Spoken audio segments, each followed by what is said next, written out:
TRS పేరు చెప్పగానే ఒక ఉద్వేగం, ఉద్విగ్నత తెలంగాణ సమాజానికి పేగుబంధం వెంటనే గుర్తుకొస్తాయి.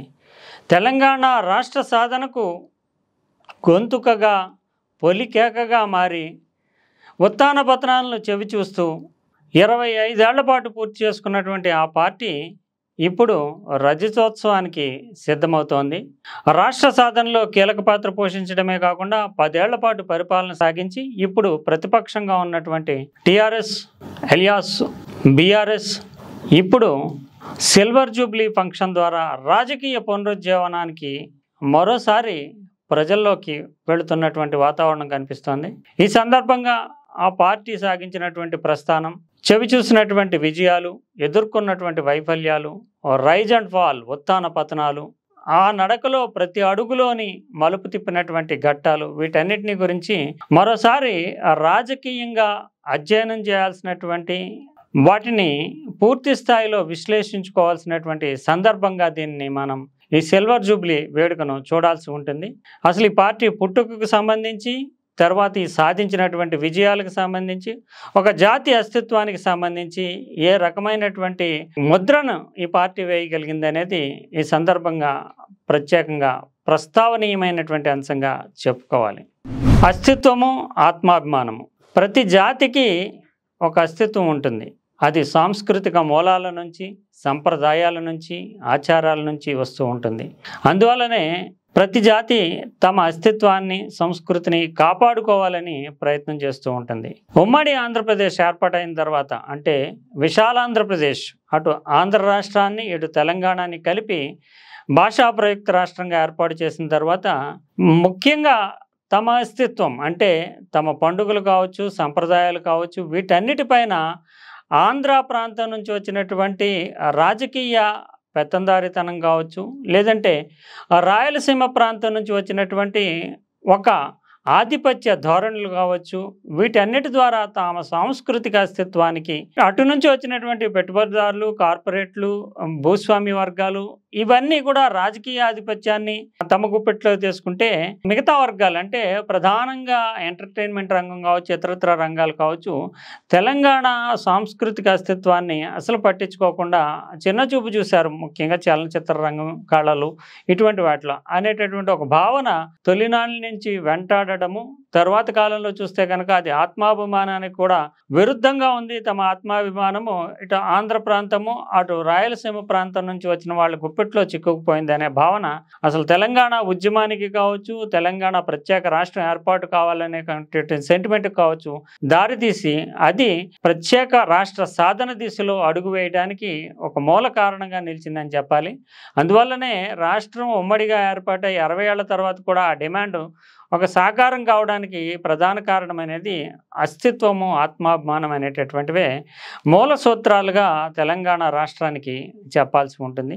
అది చేజిక్కించుకోవడము, దానికి గొప్ప అధికారం సాధించడం అనేది టీఆర్ఎస్ సాధించినటువంటి ఒక విజయం. అందువల్లనే ఆ పార్టీ 25 ఏళ్ల ప్రస్థానంలో కూడా తెలంగాణ పేరు చెప్తే టీఆర్ఎస్ అనేటటువంటి ఒక ముద్రను వేసుకోవడం అనేది ఈ సందర్భంగా మనకి కనిపిస్తూ ఉంది. అయితే రాజకీయ పార్టీలు పెట్టి విజయం సాధించడం అంత సులభమా అంటే అంత ఈజీ అయినటువంటి విషయం ఏం కాదు. అది త్యాగాల పునాదులు ఉంటేనే రాజకీయ పార్టీ అన్న విజయం సాధించగలుగుతుంది. రాజకీయ నాయకులు తమ స్వార్థం కోసం, అధికారం కోసం రకరకాలైనటువంటి ఎత్తుగళ్ళు వేస్తూ ఉంటారు, పార్టీలు పెడతా ఉంటారు, అన్నీ చేస్తూ ఉంటారు. అందువల్లనే ఎందుకు నమ్మాలి అంటే టీఆర్ఎస్ని నమ్మాల్సినటువంటి ఆవశ్యకతని కార్యాచరణ ద్వారా రూపకల్పన చేయడం అనేది మొదటి దశలోనే మనకి కనిపిస్తూ ఉంటుంది. కేసీఆర్ అంటే 84, 85 ప్రాంతాల నుంచి తెలుగుదేశం పార్టీతోటి అనుబంధం పెంచుకున్నటువంటి వ్యక్తి, 3 సార్లు ఎమ్మెల్యేగా ఆ పార్టీ నుంచి నెగ్గినటువంటి వ్యక్తి, మంత్రిగా పనిచేసినటువంటి వ్యక్తి, ఉపసభాపతిగా కీలకమైనటువంటి స్థానంలో చేరినటువంటి వ్యక్తి, తెలుగుదేశం పార్టీ రాష్ట్ర కార్యదర్శి పదవిని నిర్వహించినటువంటి వ్యక్తి. మొత్తం పదవులన్నింటినీ అంటే అప్పటికి, అంటే 2001లో ఈయన తెలంగాణ రాష్ట్ర సమితి పెట్టాలి, తెలంగాణ ప్రత్యేక రాష్ట్ర సాధన దిశలో సంకల్పం తీసుకోవాలి అనేటటువంటి ఆ కాలం నాటికి ఆయన ఉన్నటువంటి పదవులు, ఉపసభాపతి పదవి, అది క్యాబినెట్ ర్యాంకులో ఉన్నటువంటి పదవి. మరోవైపు తెలుగుదేశం పార్టీ రాష్ట్ర కార్యదర్శి పదవి, ఎమ్మెల్యే పదవి, ఈ 3 పదవులకి కూడా రాజీనామా చేసి త్యాగాల పునాదుల మీద నాకు అధికారం కాదు, నేను అప్పటికి తెలుగుదేశం పార్టీ పరిస్థితి చూస్తే అటు కేంద్రంలో అధికారంలో ఉండడం, కేంద్రంలో ఎన్డీఏ కూటమిలో భాగస్వామిగా ఉండడం, ఇక్కడ రాష్ట్రంలో చంద్రబాబు నాయుడు నాయకత్వంలో బలమైనటువంటి శక్తిగా ఉండడం, అయినప్పటికీ ఆ పార్టీలో ఉండేటటువంటి పదవులను కానీ అధికారికంగా లభించేటటువంటి హోదాలను కానీ అన్నింటినీ వదిలేసుకుని ఒక త్యాగాల పునాదుల మీద పార్టీని నిర్మాణం చేయడం అనేది తొలి దశలో కేసీఆర్ తీసుకున్నటువంటి నిర్ణయం. ఇది నాయకత్వం పట్ల తెలంగాణ సమాజంలో విశ్వాసం పెరగడానికి, ఆయనను నమ్ముకుని ఆయన వెనక వెళ్ళవచ్చు అనేటటువంటి ఒక భరోసాను ఇవ్వడానికి ఆ సమాజానికి ప్రధానమైనటువంటి హేతువుగా నిలిచింది. అది కేసీఆర్ వేసినటువంటి తొలి అడుగుగా మనం చూడాల్సి ఉంటుంది. ఇక అసలు ఈ ఏర్పాటైనటువంటి విషయంలోనే ఒక సైద్ధాంతికమైనటువంటి మార్గదర్శకత్వం. ఎందుకంటే కేసీఆర్ ఒక రాజకీయ నాయకుడు, ఆయన ఎన్నన్నా చెప్తారో అంతకుముందు కూడా కొన్ని తెలంగాణ ఉద్యమానికి సంబంధించి అంతకుముందు కొంతమంది నాయకులను చూసినటువంటి సమాజం కావడంతో అసలు ఈ మార్గదర్శకత్వం ఏంటి, వాళ్ళలో నిస్వార్థమైనటువంటి మార్గదర్శకత్వం ఉందా లేదా, సైద్ధాంతికమైనటువంటి ఆశయాలు, ఆలోచన, కార్యాచరణ ఏంటి అనే ప్రశ్నలు తలెత్తుతాయి. అందువల్లే ప్రొఫెసర్ జయశంకర్ వంటి వారి యొక్క సైద్ధాంతిక మార్గదర్శకత్వం అనేది టీఆర్ఎస్కి మొదటి మెట్టుగా మనం చూడాల్సి ఉంటుంది. అందులోని పదవులు వదిలేసేటటువంటి అంటే కొండా లక్ష్మణ్ బాపూజీ వంటి వాళ్ళు తెలంగాణ సమాజం కోసం అంతకుముందే తొలి దశ ఉద్యమ దశలోనే మంత్రివర్గాల నుంచి బయటికి రావడము, ఆ పదవులు వదిలేయడం ఇటువంటివి జరిగాయి. వాళ్ళ యొక్క ఆశయాలని, స్ఫూర్తిని, ప్రేరణని నిరూపించుకునే విధంగా, జ్ఞాపకం చేసేటటువంటి విధంగా కొండా లక్ష్మణ్ బాపూజీ నివాసమైనటువంటి జలదృశ్యం నుంచే తెలంగాణ రాష్ట్ర సమితి మొదటి కార్యక్రమాన్ని ప్రారంభించడం, జలదృశ్యమే ప్రధానమైనటువంటి మొదటి కార్యాలయంగా మార్చుకోవడం. అంటే అప్పటికే కొండా లక్ష్మణ్ బాపూజీ త్యాగం ప్రజలకు తెలుసు కనుక అక్కడ నుంచే మొదటి అడుగు పడడము. ప్రొఫెసర్ జయశంకర్ వంటి సైద్ధాంతిక మార్గదర్శకత్వం అంటే అసలు సమాజం ఎలా ఉండాలి, తెలంగాణ ఎందుకు ఏర్పాటు కావాలి, దానివల్ల వచ్చేటటువంటి ప్రయోజనాలు ఏంటి, రాష్ట్రం సాధించుకోవడం వల్ల కేవలము ప్రజల యొక్క సెంటిమెంటే కాకుండా అభివృద్ధి పదంలో ఏ రకంగా ముందుకు వెళ్ళవచ్చు, హక్కుల సాధనలో ఎందుకు ఉపయోగపడుతుంది, ఇవన్నిటి మీద ఒక నిర్దిష్టమైనటువంటి అధ్యయనం చేసినటువంటి ప్రొఫెసర్ జయశంకర్ వంటి వాళ్ళు దీనికి మార్గదర్శకత్వం వహిస్తున్నారనేటటువంటి ఒక విశ్వాసాన్ని కలిగించడం కూడా టీఆర్ఎస్ సాధించినటువంటి పొలిటికల్ ఎజెండాలో ప్రధానమైనటువంటి విన్నింగ్ పాయింట్స్గా మనం చూడాల్సి ఉంటుంది. ఇక కేసీఆర్ పార్టీ పెట్టాలి అని నిర్ణయం తీసుకున్న తర్వాత అప్పటికి చాలా పెద్ద పార్టీలు అంటే అప్పటికి భారతీయ జనతా పార్టీ ఎన్డీఏ రూపంలో కేంద్రంలో అధికారంలో ఉంది, తెలుగుదేశం పార్టీ ఆంధ్రప్రదేశ్లో అప్పటికే 7-8 సంవత్సరాలుగా చంద్రబాబు నాయుడు నాయకత్వంలో పార్టీ నడుస్తూ ఉంది. ఈ నేపథ్యంలో మరోవైపు అధికారం కోసము ప్రయత్నం చేస్తున్నటువంటి కాంగ్రెస్ జాతీయ పార్టీ, ఈ 3 పార్టీలు ఇంత బలంగా ఉన్నటువంటి దిశలో టీఆర్ఎస్కి స్కోప్ అంటే పొలిటికల్ స్కోప్ ఎక్కడుంది అనేటటువంటి ప్రశ్న తలెత్తుతుంది. అంతేకాకుండా ఏదో మగ్గలో పొట్టి పబ్బులో మాడిపోయేటటువంటి పార్టీ అనేటటువంటి వాదన కూడా ఉండడానికి అవకాశం ఉంది. అందువల్ల ప్రజల్లో ఒక పెర్సెప్షన్ అంటే ఒక పెద్ద పార్టీ రాబోతోంది, ఇది ఒక పెద్ద విప్లవం సృష్టించబోతోంది, అంటే శూన్యం నుంచే ఒక సునామీ సృష్టించబోతుంది అనే భావన కలిగించాలంటే ఆ పెర్సెప్షన్ కానీ దృశ్యం కానీ చాలా బిగ్, థింక్ బిగ్ అన్నట్టుగానే, డ్రీమ్ బిగ్ అన్నట్టుగానే విజువల్లీ చాలా బిగ్గా ఉండాలి అనేటటువంటి ఆలోచన కేసీఆర్ చేశారు. అందువల్లనే ఈయన తొలి సభ చూస్తే కనుక పార్టీ పెట్టినటువంటి ఒక నెల రోజుల వ్యవధిలోనే ఈయన పెట్టినటువంటి సభను చూస్తే కనుక సింహ గర్జన అంటూ రోరింగ్ అంటే మనం గర్జించబోతున్నాము తెలంగాణ సమాజం అనే సంకేతం ఇచ్చేలాగా భారీ లక్షల మందితో భారీ బహిరంగ సభను తలపెట్టడం. నిజానికి ఆ రోజుకి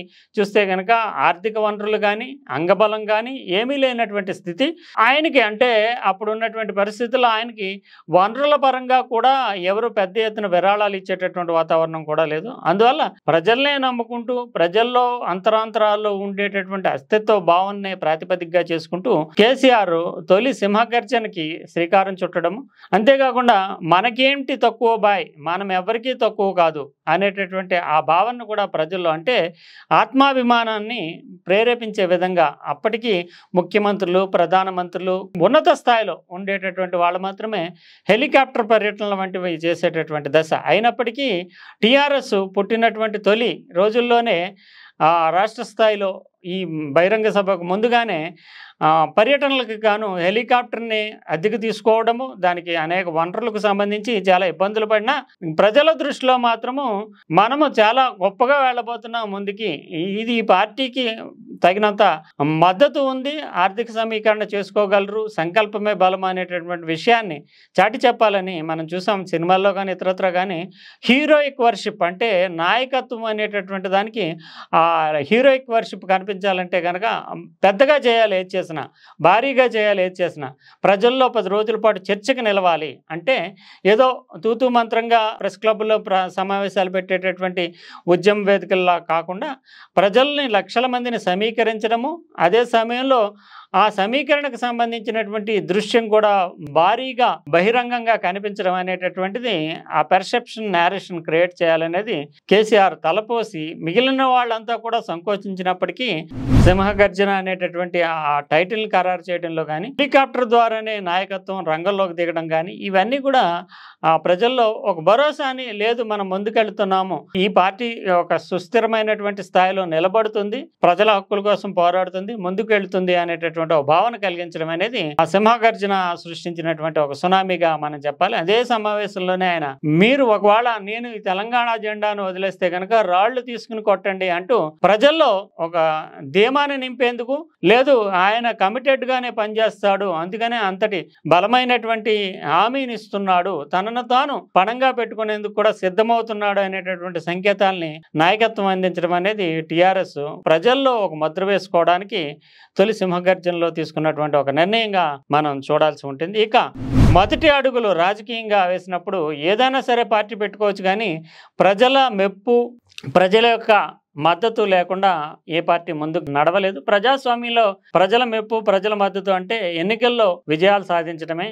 అది ఒక రకంగా చెప్పాలంటే ఛాలెంజ్, మరో రకంగా చెప్పాలంటే అవకాశము. పార్టీ పెట్టినటువంటి కొద్ది నెలల కాల వ్యవధిలోనే స్థానిక ఎన్నికలు రావడము, అప్పటికి పార్టీ ఇంకా నిర్మాణం పూర్తి చేసుకోలేదు, పార్టీకి సంబంధించినటువంటి క్యాడరు లేదు, పార్టీకి సంబంధించినటువంటి వనరులు లేవు. అయినప్పటికీ అది ఆ సందర్భంలో అది ఒక ఛాలెంజ్గానే ఉంది. అయినప్పటికీ కూడా అదొక గొప్ప అవకాశంగా తీసుకుంటూ ప్రజల్లోకి వెళ్ళడానికి అదో మార్గంగా చేసుకుంటూ తొలి స్థానిక ఎన్నికల్లోనే పోటీ పడటము, 2 జడ్పీటీసీ జిల్లా పరిషత్తుల్లో ఆధిక్యాన్ని సాధించడము, ఇది తొలి విజయంగా తొలి అడుగులే ప్రజల్లో ముద్ర వేసేలా ప్రజాస్వామ్య విజయానికి టీఆర్ఎస్ ఆ రోజుల్లో టీఆర్ఎస్ స్థానిక ఎన్నికల నుంచే శ్రీకారం చుట్టడం అనేది, అది కూడా పార్టీ పెట్టినటువంటి కొద్ది నెలల కాల వ్యవధిలోనే అంతటి ఘనమైనటువంటి విజయం సాధించడం అనేది తొలి అడుగుల్లోనే ప్రజలు ఆదరిస్తారు. అంటే అప్పటికి ఇంకా పూర్తి స్థాయిలో ఆర్థిక వనరులు, లేదంటే ప్రజలకి ఓట్లనే డబ్బులు ఇచ్చి కొనుక్కునేటటువంటి పరిస్థితి లేనటువంటి వాతావరణంలో కూడా టీఆర్ఎస్ని ఆదరించి నిలబెట్టడం అనేది ప్రజల్లో ఆ సంకల్పం కలిగించగలిగితే కనుక నిలబెడతాది అనేటటువంటి దానికి ఒక నిదర్శనగా తొలి అడుగులు టీఆర్ఎస్కి ప్రజా మద్దతు రూపంలో లభించడం అనేది జరిగింది. ఆ తర్వాత చూస్తే కనుక 2004 వచ్చే నాటికి పోటాపోటీ వాతావరణం, రాజకీయ వాతావరణం కనిపిస్తుంది. ఎన్డీఏ రూపంలో ఒకవైపున వాజ్పేయి, అద్వానీ, చంద్రబాబు నాయుడు వంటి వాళ్ళు ఒక బలోపేతమైనటువంటి శక్తిగా జాతీయ స్థాయిలోని ఒక మాత్రమైనటువంటి రాజకీయ కూటమిగా ఉంటే, యూపీఏ రూపంలో మిగిలినటువంటి పక్షాలన్నింటినీ కలుపుకుంటూ కాంగ్రెస్ ముందుకు వస్తుంది. అప్పుడు పెద్ద పెద్ద సింహాలు పోటీ పడుతున్నప్పుడు చిన్నవి నలిగిపోయేటటువంటి వాతావరణం ఉంటుంది. దీనిని నిజానికి ఆ ఎన్నికల్లో కనుక వ్యూహాత్మకమైన ఎత్తుగళ్లపరమైనటువంటి పంతాన్ని తీసుకోకపోతే టీఆర్ఎస్ మనుగడకే ముప్పు ఏర్పడుతుంది అనేటటువంటి అంచనాతోటి కేసీఆర్ చిన్న పార్టీగా ఉన్నటువంటి టీఆర్ఎస్ని ఏదో ఒక కూటమితో కలుపుతూ ఆ కొన్ని జిల్లాలకి, కొన్ని ప్రాంతాలకు మాత్రమే స్థానిక ఎన్నికల్లో పోటీ చేసినప్పటికీ కొన్ని ప్రాంతాలకు మాత్రమే పరిమితమైనటువంటి పార్టీగా ఉన్నటువంటి టీఆర్ఎస్ని విస్తరించుకోవడానికి ఇది గొప్ప అవకాశం అనేటటువంటి ధోరణితోటి అప్పటికి తెలుగుదేశానికి వ్యతిరేకంగా కాంగ్రెస్ పార్టీ చాలా కృషి చేస్తుంది. కాంగ్రెస్ డెస్పరేట్గా ఉంది, నెగ్గుతామా లేదా ఆంధ్రప్రదేశ్లో అనేటటువంటి పరిస్థితులు ఉంది. ఆ బలహీనతని అడ్డు పెట్టుకుంటూ కాంగ్రెస్తో చేతులు కలిపేందుకు, వామపక్షాలతో కూడి కాంగ్రెస్తో చేతులు కలిపేందుకు, తద్వారా తనకి బలం ఉన్నటువంటి కొన్ని జిల్లాలు ఉన్నాయి, అక్కడ కాంగ్రెస్ని బలపరిచేటట్టు, అదే సమయంలో ఇతర ప్రాంతాల్లో రాష్ట్రం మొత్తం అప్పుడంటే 10 జిల్లాల్లోనే విస్తరించడానికి టీఆర్ఎస్ యొక్క ఎజెండాని విస్తరించడానికి 2004 ఎన్నికలు ఒక వ్యూహాత్మకమైనటువంటి ఎత్తుగడకి ఆయన ఒక సమీకరణగా వాడుకున్నారు. అందువల్ల ఎత్తుగడలు అనేటటువంటివి విస్తరణ రాజకీయంగా ఎజెండాని రాష్ట్ర స్థాయిగా విస్తరించడానికి 2004 ఎన్నికల్లో కాంగ్రెస్తో చేతులు కలపడం అనేది కేసీఆర్ టీఆర్ఎస్ తీసుకున్నటువంటి వ్యూహాత్మక పంతాగా చెప్పాల్సి ఉంటుంది. అందువల్లనే విజయం అంటే అప్పుడు పోటీ చేసినటువంటి స్థానాల సంఖ్యతో పోల్చుకుంటే కనుక 26 స్థానాల్లో ఎమ్మెల్యేగా నెగ్గడం కావచ్చు. తర్వాత ఇక్కడ కాంగ్రెస్ ప్రభుత్వంలో మంత్రులుగా చేరడం, 6 మంత్రులుగా చేరడం టీఆర్ఎస్ నాయకులు, కేంద్రంలో 2 మంత్రులుగా అంటే కేసీఆర్తో ఆళ్ల నరేంద్ర ఇద్దరు కలిపి మంత్రులుగా మారడం. అంటే ఇక్కడ చూస్తే కనుక ఇటు కేంద్రాన్ని అటు రాష్ట్రాన్ని ప్రభావితం చేయగలిగినటువంటి స్థాయిలో రాజకీయ పార్టీగా స్థిరపడడానికి 2004 ఉపయోగపడిందనే చెప్పాల్సి ఉంటుంది. అది కేసీఆర్ ఎత్తుకున్నటువంటి ఒక మంచి ఎత్తుగడగా చూడాల్సి ఉంటుంది. తర్వాత రాజకీయాల్లో ఉన్నటువంటి వాళ్ళు ఎప్పుడు కూడా సాహసోపేతమైనటువంటి రిస్క్ చేయకపోతే ఆ రాజకీయాల్లో ముందడుగు వేయలేరు. అందులోని అటు రాష్ట్రంలోని ఇటు కేంద్రంలోని పదవుల్లో ఉన్నటువంటి ఎమ్మెల్యేలు కావచ్చు, ఎంపీలు కావచ్చు, వీళ్ళంతా సుదీర్ఘకాలము రాజకీయ అధికారానికి అలవాటు పడితే కనుక ప్రజా సమస్య అంటే తెలంగాణ రాష్ట్ర సాధన సంకల్పం అనేది పక్కన పెట్టేసేటటువంటి ప్రమాదం ఉంటుంది. అంతేకాకుండా ఆ పదవులను వదులుకుని బయటకు రావడానికి ఎవరు ఇష్టపడరు. అందువల్లనే తొలి 2 ఏళ్లలోనే ఒక నిర్ణయం తీసుకుంటూ పొలిటికల్గా ఒక రిస్క్ చేస్తూ ఇటు రాష్ట్రంలో ఉండేటటువంటి మంత్రుల నుంచి రాజీనామాలు చేయించి ఇటు కాంగ్రెస్ ప్రభుత్వం నుంచి రాష్ట్రంలో బయటకు వచ్చేయడం, అటు కేంద్రంలో ఉండేటటువంటి యూపీఏ ప్రభుత్వం నుంచి బయటకు వచ్చేయడం అనేది కేసీఆర్ని అప్పట్లో అయితే నిజానికి కేసీఆర్ రాజకీయ పార్టీని ముంచేస్తున్నాడు అనేటటువంటి భావన ఏర్పడినప్పటికీ ఆ పొలిటికల్ రిస్క్ ఏదైతే ఉందో పదవులు మాకు ముఖ్యం కాదు, పార్టీ ముఖ్యం కాదు, రాష్ట్ర సాధనే ముఖ్యం, అందుకని రాష్ట్ర సాధన కోసమే బయటకు వచ్చేస్తున్నాం అనే సంకేతాన్ని పంపించడం కానీ ఇది గొప్ప రాజకీయంగా నేర్చుకోవాల్సినటువంటి అధ్యయనం చేయాల్సినటువంటి అంశం. సాహసోపేతమైనటువంటి రిస్క్ తీసుకుంటూ ఆయన బయటికి రావడము అది తెలంగాణ సమాజంలో మరింత విశ్వాసాన్ని పెంచేటటువంటి నిర్ణయంగా మిగిలిపోయింది. అందువల్లనే కేసీఆర్ ఆ తర్వాత తీసుకున్నటువంటి అనేక నిర్ణయాలకు కూడా బలమైనటువంటి మద్దతు లభించడానికి కారణమైంది. అంతేకాకుండా సంక్షోభాలన్నింటినీ కూడా అంటే క్రైసిస్ని ఆపర్చునిటీగా మార్చుకోవడం అనేటటువంటిది కూడా సంక్షోభాలకి సెంటిమెంట్తో చెక్ పెట్టడం అనేటువంటిది కూడా మనకి కేసీఆర్ రాజకీయ ప్రస్థానంలో కానీ టీఆర్ఎస్ రాజకీయ ప్రస్థానంలో కానీ ప్రధానమైనటువంటి అంశంగా కనిపిస్తుంది.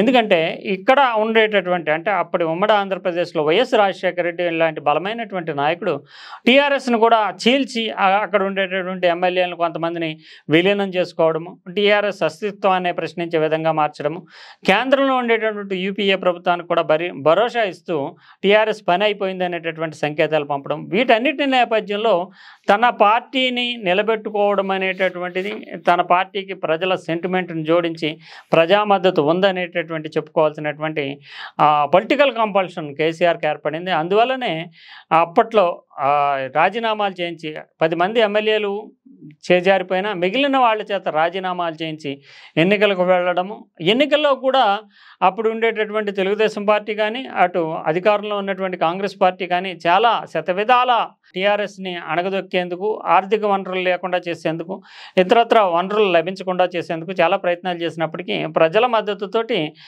పాక్షికమైనటువంటి ఫలితాలే వచ్చాయి. కానీ పాక్షిక ఫలితాలు వచ్చినప్పటికీ ఆత్మాభిమానానికి ప్రతీకగా ఈ పార్టీ నిలబడుతుంది అనే నమ్మకాన్ని తెచ్చుకోవడము, అంతేకాకుండా ఈ గెలుపుని కూడా అంటే సెంటిమెంట్తో ముడిపెట్టడం, అంటే ఓటమిని కూడా ఓడిపోవడానికి ప్రధాన కారణం 2 ప్రధానమైనటువంటి శక్తులు, ఆంధ్ర శక్తులు, అటు చంద్రబాబు నాయుడు కానీ వైఎస్ రాజశేఖర రెడ్డి కానీ ఆంధ్ర శక్తులు మన ప్రాంతంలో ఆధిపత్యం చెలాయిస్తున్నారు, అందువల్లనే టీఆర్ఎస్ని అణగదొక్కడానికి రాజకీయంగా ప్రయత్నం చేస్తున్నారనే సెంటిమెంట్ని రగిలించడము, అందువల్ల ఇప్పుడు లభించిన సంక్షోభాన్ని కూడా ఒక పొలిటికల్ సెంటిమెంట్ తోటి రాజకీయంగా నిలబెట్టడానికి ఒక ప్రధాన కారణంగా వినియోగించుకుంటూ పాక్షికంగా లభించినటువంటి విజయాన్ని కూడా పార్టీ పడిపోలేదు అని చెప్పడానికి ఒక మనోభావాలతో కూడినటువంటి ఒక ఉద్విగ్న సన్నివేశంగా మార్చుకోవడం అనేది మనకి ఆ కాలంలోనే కనిపిస్తూ ఉంది. ఆ తర్వాత చూస్తే కనుక ముఖ్యంగా తెలంగాణ సమాజాన్ని అంటే తెలంగాణ చరిత్రలో కానీ తెలంగాణ రాష్ట్ర ఏర్పాటులోని కానీ కీలకమైనటువంటి ఘట్టంగా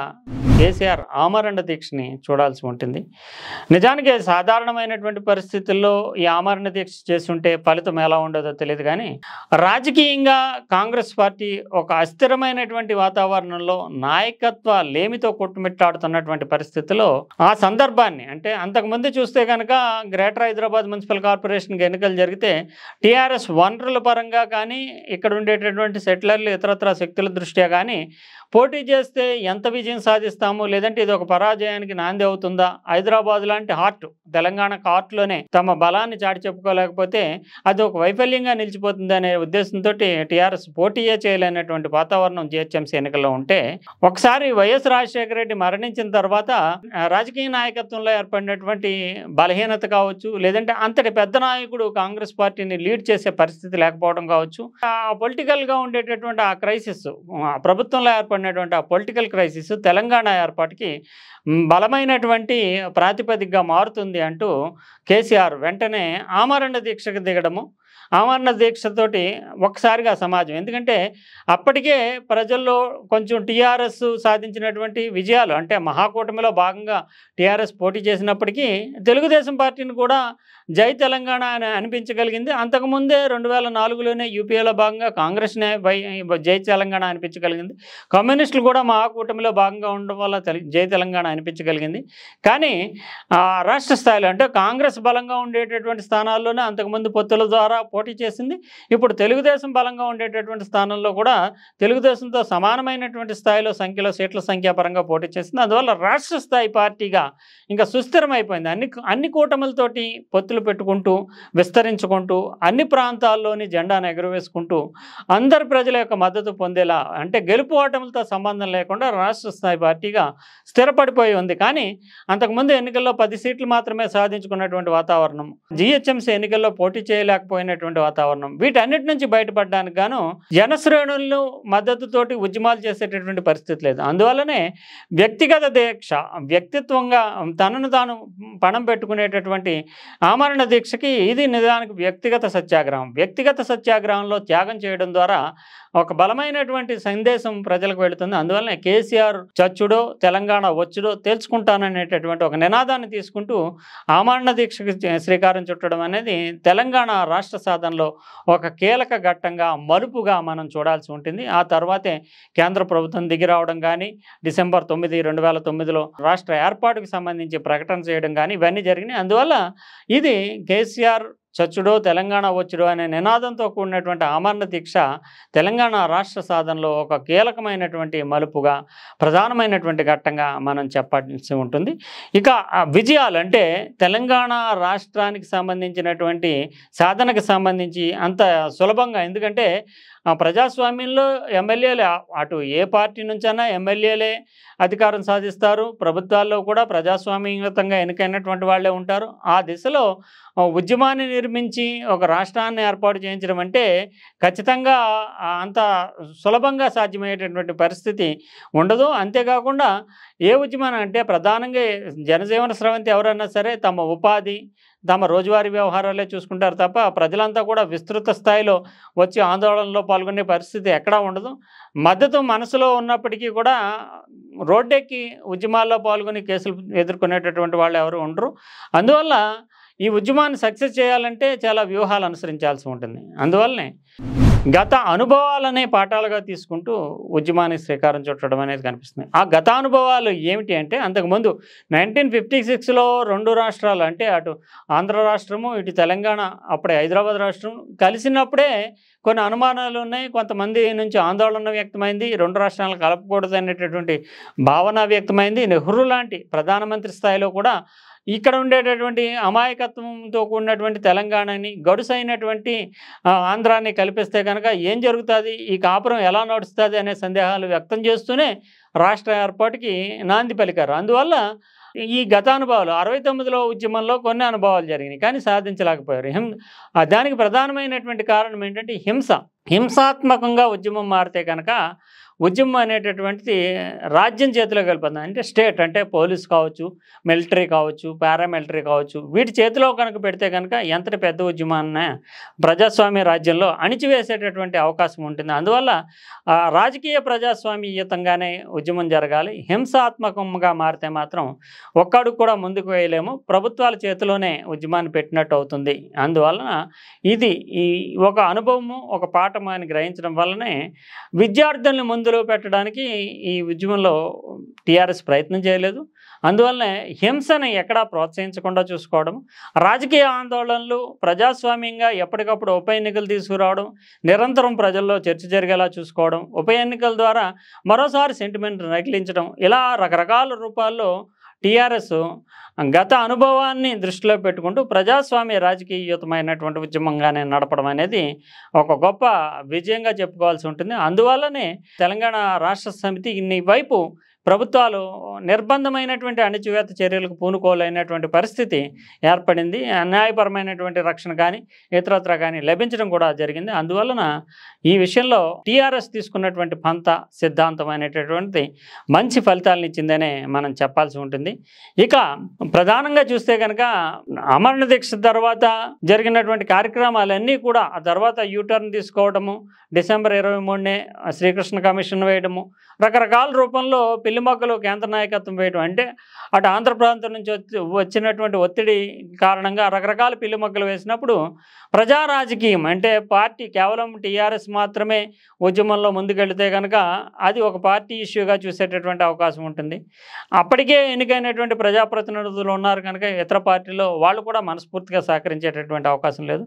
అందువల్ల ప్రజా రాజకీయం ద్వారా మాత్రమే దీనిని ఉద్యమానికి బలాన్ని సమకూర్చుకోవాలనేటటువంటి ఒక గొప్ప సంకల్పం తీసుకోవడం. సో ఉద్యమాన్ని ప్రజల చేతిలోనే పెడుతున్నాము జేఏసీల రూపంలో, అందులో ఒక కీలకమైనటువంటి పాత్ర టీఆర్ఎస్ ఉన్నప్పటికీ ఇది టీఆర్ఎస్ మాత్రమే నడపడం లేదు, అన్ని పార్టీలు నడుపుతున్నాయి అనేటటువంటి ఒక ఆచరణాత్మకమైనటువంటి రూపం ఇవ్వడము, ప్రజల్నే భాగస్వాములుగా చేయడము, ఇవన్నీ అంటే ఆ సింగరేణి కార్మికుల నుంచి ఆర్టీసీ కార్మికుల నుంచి ఉద్యోగుల వరకు కూడా సకల జనుల సమ్మె రూపంలో కావచ్చు, సాగరహారం రూపంలో కావచ్చు, మిలియన్ మార్చ్ రూపంలో కావచ్చు, ఇవన్నీ కూడా వంట వార్పు రూపంలో గ్రామాల్లో కావచ్చు, ఇవన్నీ అంటే ఒక సాగరహారం అనగానే హుస్సేన్ సాగర్ మనకి చూస్తే కనుక హైదరాబాద్ నడిబొడ్డున ఉండేటటువంటి ఈ ప్రాంతం మొత్తం కూడా ఉద్యమ శ్రేణులతో నింపేసి ఒక ఉత్కృష్టమైనటువంటి సన్నివేశము, ఒక ఉత్కృష్టమైనటువంటి డిమాండ్ దేశ స్థాయిలో ప్రతిధ్వనించేలా చేసుకోవడం. మిలియన్ మార్చ్ అంటే 10 లక్షల మంది కలిసి నడుస్తున్నప్పుడు ఇది అంటే ఒక ఆందోళన పదానికి, ఒక సంఘటితమైనటువంటి భావానికి ప్రతీకగా మిలియన్ మార్చ్ నిర్వహించడం కావచ్చు. ప్రజలంతా కూడా రోడ్ల మీద ఉన్నారు అనేటటువంటి సంకేతం ఇచ్చేలాగా వంట వార్పు అంటే ఎక్కడికక్కడ రోడ్ల మీదకి వచ్చి అక్కడే తిని, అక్కడే వండుకుని, అక్కడే తినేటటువంటి కార్యక్రమాల ద్వారా, వంట వార్పు ద్వారా కావచ్చు ఒక చైతన్యవంతమైనటువంటి సమాజం ఈ ఉద్యమాన్ని చేస్తోంది. కేవలం రాజకీయమే కాదు, ఇది ప్రజల కోసం జరుగుతుంది, ప్రజలే భాగస్వామిగా, ప్రజలే కర్త కర్మ క్రియగా నడుస్తున్నటువంటి ఉద్యమం అనేటటువంటి భావన కల్పించడానికి టీఆర్ఎస్ సర్వశక్తులు కూడా తీసుకుని ప్రయత్నించడము, దాన్ని ముందుకు తీసుకెళ్ళడం అనేది జరిగింది. అది ఒక ఉద్యమ స్థాయిలో పెద్ద సక్సెస్ఫుల్ పాయింట్గా మనం తెలుసుకోవాల్సి ఉంటుంది. ఇక ఏది జరిగినా సరే అంటే పార్లమెంట్ మాత్రమే రాష్ట్రాల విభజన అంటే సార్వభౌమాధికారం అనేటటువంటిది పార్లమెంట్ చేతిలోనే ఉంటుంది. దేశానికి సంబంధించి రాష్ట్రాల విభజన కానీ, సరిహద్దుల మార్పు కానీ, రాష్ట్రాలను కలపడం కానీ, కొన్ని ప్రాంతాలను విడదీయడం కానీ, ఇదంతా రాష్ట్రాల శాసనసభల స్థాయిలో కానీ ఎక్కడ జరిగేటటువంటి పరిస్థితి లేదు. ప్రాంతీయ పార్టీల చేతిలో అసలు ఉండదు. జాతీయ స్థాయిలోనే పార్లమెంటు మాత్రమే రాష్ట్ర విభజన మీద నిర్ణయం తీసుకోవాల్సి ఉంటుంది. అటువంటి స్థాయిలో ఇక్కడ ఉండేటటువంటి తెలంగాణలో ఉండేటటువంటి ఒక ప్రాంతీయ పార్టీ అడిగితే ఎవరు ఒప్పుకుంటారు? జాతీయ ఏకాభిప్రాయం ద్వారా మాత్రమే పార్లమెంట్ను ఒప్పించి ఈ బిల్లును పాస్ చేసుకోవడం సాధ్యమవుతుంది. అందుకు కూడా కేసీఆర్, నిజానికి కేసీఆర్ ఒక ప్రాంతీయ పార్టీ పెట్టుకుని ఇక్కడే ఉద్యమాలు చేసి ఇక్కడే ఆందోళన చేస్తుంటే కనుక అంతటి బలము సంతరించుకునే అవకాశం లేదు. కానీ యూపీఏలో భాగస్వామిగా, యూపీఏలో కామన్ మినిమం ప్రోగ్రాంలో పెట్టించడము తెలంగాణ అంశాన్ని, యూపీఏలో భాగస్వామిగా కేంద్రంలో కూడా కేంద్ర మంత్రిగా బాధ్యత నిర్వర్తించడం, యూపీఏ మీటింగుల్లో పాల్గొంటూ తెలంగాణ ఇష్యూని లేవనెత్తడం, యూపీఏలో అప్పటికే భాగస్వాములుగా ఉన్నటువంటి అనేక పార్టీలు, అటు ఎన్సీపీ లాంటి బలమైన అంటే శరద్ పవార్ పార్టీ లాంటివి కావచ్చు, తృణమూల్ కాంగ్రెస్ లాంటివి కావచ్చు, తర్వాత సమాజ్వాదీ పార్టీ లాంటివి కావచ్చు, ఇలాగ అనేక పార్టీలు అంటే దేశంలో ఉండేటటువంటి పెద్ద పార్టీలన్నిటితోటి ఒక సాన్నిహిత్యము, ఒక సామీప్యత కేసీఆర్ వ్యక్తిగతంగా ఏర్పాటు చేసుకోగలిగారు. యూపీఏలో భాగస్వామి కావడం వల్ల కేవలం ప్రాంతీయ పార్టీ నాయకుడుగా కాదు. ఆయన కేంద్ర మంత్రిగా ఉండేటటువంటి కాలంలో ఆయా పక్షాలతోటి సన్నిహితమైనటువంటి సంబంధాలు, మంత్రిగా ఆయన వాగ్దాటి కేబినెట్ సమావేశాల్లో వినిపించడం, ఆయన ఆలోచన ధోరణిని పంచుకోవడం, తర్వాత తెలంగాణ డిమాండ్కి ఉండేటటువంటి హేతుబద్ధత, తెలంగాణ రాష్ట్రం కోరుకుంటున్నటువంటి దాంట్లో అక్కడ ప్రజల్లో ఉండేటటువంటి న్యాయబద్ధత, వీటన్నిటిని ఒప్పించడానికి ఆయా నాయకుల్ని ఎప్పుడు కావాలంటే అప్పుడు కలవడానికి కేంద్రంలో ఈయన పోషించినటువంటి పాత్ర, మంత్రిగా ఆయన పనిచేసినటువంటి కాలంలో సరైన సమయాన్ని వినియోగించుకోవడం, ఇవన్నీ తెలంగాణ రాష్ట్రాన్ని సాధించడానికి కీలకంగా మారాయి. ఎందుకంటే 1969లో ఉద్యమం కావచ్చు, 71లో అటు జయాంధ్ర ఉద్యమం కావచ్చు, ఇటు తెలంగాణ సాధన ఉద్యమం కావచ్చు, ఈ ఉద్యమాల సందర్భంగా ఇవి అవసరం లేదు అని పక్కన పెట్టేసినటువంటి అంశాన్ని మళ్ళీ లేవనెత్తి తెలంగాణను ఇవ్వాలంటే జాతీయ ఏకాభిప్రాయం రావాలి. జాతీయ ఏకాభిప్రాయం అంటే అన్ని పార్టీలను ఒప్పించాలి. ఇక్కడ ఇష్యూస్ మిగిలిన పార్టీలకి సంబంధం ఉండదు. అయినా కూడా తన వాదనతోటి జాతీయ నాయకులతో ఉండేటటువంటి సన్నిహిత సంబంధాలతోటి ఒప్పించడానికి, జాతీయ ఏకాభిప్రాయం సాధించడానికి కేసీఆర్ ఢిల్లీ స్థాయిలో చాలా కీలకమైనటువంటి పాత్ర పోషించడం అనేది జరిగింది. అందుకనే కేవలం అసెంబ్లీలో అప్పటికి చూస్తే 10 మంది, లోక్సభలో 2 మాత్రమే పార్లమెంట్ సభ్యులు టీఆర్ఎస్కి ఉన్నప్పటికీ అన్ని పార్టీల నుంచి లేఖలు రప్పించడానికి ఆయన ఢిల్లీలో పోషించిన పాత్ర చాలా కీలకము. అందువల్ల 35 పార్టీల వరకు కూడా తెలంగాణ ఇవ్వాల్సి ఉంది అంటూ కేంద్ర ప్రభుత్వానికి లేఖలు రాయడం అనేది జరిగింది. ఇది టీఆర్ఎస్ వెనక అంటే ప్రత్యక్షంగాను పరోక్షంగాను సాధించినటువంటి విజయంగానే మనం చెప్పాల్సి ఉంటుంది. ఇక్కడ చూస్తే కనుక కాంగ్రెస్తో పొత్తు పెట్టుకుని కాంగ్రెస్ను ఒప్పించడము, ఈ మినిమం ప్రోగ్రాంలో పెట్టించడము, తెలుగుదేశంతో పొత్తు పెట్టుకుని మహాకూటమిలో భాగంగా తెలుగుదేశాన్ని ఒప్పించి సాధికారికమైనటువంటి లేఖ తీసుకోవడము, అంటే అన్ని పార్టీలు కూడా ఇక్కడ రాష్ట్రాల్లో ఉండేటటువంటి పార్టీలు వ్యతిరేకించట్లేదు, కేంద్రంలో ఉండేటటువంటి జాతీయ పార్టీలు అనుకూలంగా, రాష్ట్రాల పార్టీలు అనుకూలంగా మద్దతు ఇవ్వడం అనేటటువంటిది టీఆర్ఎస్ పూర్తి స్థాయి పొలిటికల్ యాక్షన్ ప్లాన్లో సాధించినటువంటి విజయంగా మనం చూడాల్సి ఉంటుంది. అంతేకాకుండా నిజానికి 2001 నుంచి టీఆర్ఎస్ ప్రారంభమైతే 2014లో రాష్ట్ర సాధన అంటే 13 ఏళ్ల పాటు సుదీర్ఘమైనటువంటి పోరాటం చేయాల్సి వచ్చింది. ఎంతటి సుదీర్ఘమైనటువంటి పోరాటం చేయడం అనేది ఒక రాజకీయ పార్టీకి సింగిల్ ఎజెండాతోటి సాధ్యం కాదు. ఎందుకంటే ప్రజల్లోని విశ్వాసం సన్నగిల్లిపోతుంది క్రమేపీ. అంతేకాకుండా ఒక ఉద్యమాన్ని నిరంతరము కార్యకర్తలు కావచ్చు, నాయకులు కావచ్చు, రోడ్ల మీదకి వచ్చి కేసులను ఎదుర్కొంటూ ప్రభుత్వానికి వ్యతిరేకంగా ఉద్యమాలు చేస్తూ ముందుకు తీసుకెళ్ళడం అనేది చాలా కష్టసాధ్యమైనటువంటి విషయము. అలిసిపోయి విరమించడం అనేది జరుగుతూ ఉంటుంది. కానీ నిరంతరం చైతన్యం కావాలంటే కనుక ఏ ఉద్యమానికన్నా సరే శాంతి యుద్ధం అంటే అలాగే అంటే ఉద్యమం విరామం ఉద్యమం, ఇది స్ట్రగుల్ పీస్ అండ్ స్ట్రగుల్ అని ఆ స్థాయి పొలిటికల్ స్ట్రాటజీ. ఎందుకంటే స్వాతంత్రోద్యమ సమయంలో కూడా గాంధీ అనుసరించినటువంటి స్ట్రాటజీ ఒక ఉద్యమం చేయడం, తర్వాత కొంతకాలం పాటు విరామం తీసుకోవడం, నిర్మాణాత్మక కార్యక్రమాలు చేపట్టడం, మళ్ళీ ఉద్యమానికి పిలుపునివ్వడం. అంటే ప్రజలుకి నిరంతరం ఒక సంఘర్షణాత్మకమైనటువంటి వాతావరణం కాకుండా ఆందోళనకి సంబంధించినటువంటి ఉద్యమ ఎజెండాను కొంత ముందుకు తీసుకెళ్ళి కొంత గ్యాప్ ఇచ్చి మళ్ళీ ఉద్యమ ఎజెండాను మళ్ళీ ఒక ఇన్సుతో ముడిపెట్టి ముందుకు తీసుకెళ్ళడం. ఇలాగ నిరంతరం ప్రజల్లో ఉద్యమం గురించి చర్చ జరుగుతూ ఉంటుంది. అదే సమయంలో అలసిపోకుండా శ్రేణులు కొంత విశ్రాంతి తీసుకుంటూనే సంకల్పాన్ని ముందుకు తీసుకెళ్ళడం. ఈ విషయంలో కూడా కేసీఆర్ స్వాతంత్రోద్యమ సంఘటనల్లో ఉండేటటువంటి ఆ నేపథ్యాన్ని తీసుకుంటూ స్ట్రగుల్ పీస్ అండ్ స్ట్రగుల్ అనేటటువంటి స్ట్రాటజీని అనుసరించడం వల్లే సుదీర్ఘకాలం 13 ఏళ్ల పాటు తెలంగాణ ఇష్యూ పక్కకి వెళ్లకుండా నిరంతరం ఏదో ఆందోళన జరుగుతుందనేటటువంటి భావన ఎజెండాలో ఉండడము, అదే సమయంలో శ్రేణులు కొంత విశ్రాంతి తీసుకుంటూనే అవసరమైనటువంటి సందర్భాలు స్పందించడము, ఉప ఎన్నికల రూపంలో ప్రజలను నిరంతరం కూడా మద్దతు సమీకరించడము, చైతన్యవంతం పరచడము, ఎజెండాలో నిరంతరం తెలంగాణ అనేటటువంటి ఇష్యూని ముందుకు తీసుకెళ్ళడం అనేది చాలా వ్యూహాత్మకంగా అనుసరించినటువంటి పంతాగా మనం చెప్పాల్సి ఉంటుంది. ఇక తెలంగాణ రాష్ట్ర ఏర్పాటు తర్వాత టీఆర్ఎస్ పోషించినటువంటి పాత్ర కూడా రాష్ట్రానికి సంబంధించి చాలా కీలకమైన మనం చెప్పాల్సి ఉంటుంది. పొలిటికల్ పేటెంట్, రాజకీయ పేటెంట్. నిజానికి కాంగ్రెస్ పార్టీలో రాష్ట్ర సాధనతోటి టీఆర్ఎస్ పాత్ర ముగిసిపోతుంది, కాంగ్రెస్లో విలీనమైపోతుంది. రాష్ట్రం ఇచ్చినటువంటి పార్టీగా కాంగ్రెస్కి అప్రఖ్యాతమైనటువంటి విజయం తెలంగాణలో లభిస్తుంది అనేటటువంటి అంచనాలు ఉన్న నేపథ్యంలో పొలిటికల్ పేటెంట్ అంటే రాజకీయ పేటెంట్కి తెలంగాణ అస్తిత్వానికి ప్రత్యేకగా టీఆర్ఎస్ మాత్రమే నిలుస్తుంది. దానికి సింగిల్ పొలిటికల్ పేటెంట్ టీఆర్ఎస్ అనేటటువంటి ఒక వాదనని తీసుకుంటూ కాంగ్రెస్ పార్టీలో తెలంగాణ రాష్ట్ర సమితిని కలపకుండా తెలంగాణ సాధించినటువంటి పార్టీయే తెలంగాణ ప్రగతికి తెలంగాణ కార్యాచరణని తీసుకోవాలి.